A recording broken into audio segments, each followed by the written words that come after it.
Queensland Historic Touring Car Association, race 5 on Sunday, the 5th of July 2026 at Queensland Raceway. The red lights come on in 5 seconds. We don't have that in Formula 1. Our red light's on now. And away we go. Oh, and David Street gets a much better start. Oh, and Mike McGallagher goes straight past. David Street on the jump. And I don't know what happened, but then he lost more weight. Russell now seriously lost it quite dramatically.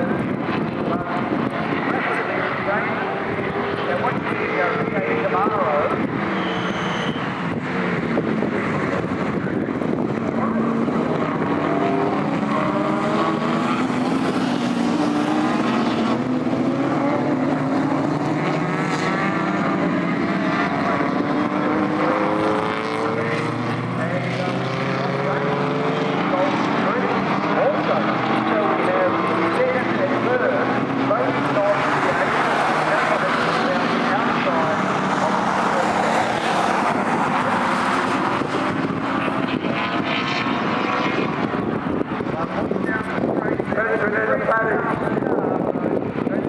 About